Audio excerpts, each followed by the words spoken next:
Uniti nello sport per la prevenzione, questo è il messaggio importante che è esorpato dalla Darsena di Campalto con l'equipaggio del Dragonbot della Lilt provinciale di Venezia, equipaggio veneziano per dare testimonianza diretta di come sport e prevenzione possono sconfiggere i tumori al seno.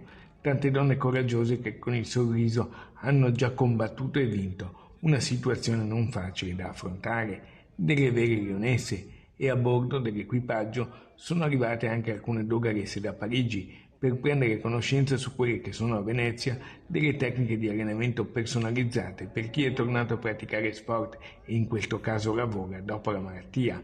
Anche le pagaie possono essere personalizzate. Parliamo di prevenzione a 360 gradi con tutte le attività poi correlate della LILT, quindi dall'inaugurazione del motoscafo alla difesa della donna, perché ci ricordiamo sempre che siamo donne che lottiamo tutti i giorni, però lottiamo con il sorriso. La giornata è stata promossa dalla LILT provinciale di Venezia nell'ambito della campagna Ottobre Rosa e ha visto l'inaugurazione anche di un motoscafo che accompagnerà gratuitamente i pazienti nei luoghi di cura, come ha sottolineato anche Carlo Pianon, presidente della LILT provinciale di Venezia. Il benessere psicofisico è al centro del nostro progetto, quindi sì, venire, parlare, ci sono persone meravigliose a disposizione e un momento tutto nostro per riprenderci la nostra vita. È una delle tante giornate che dedichiamo all'Ottobre Rosa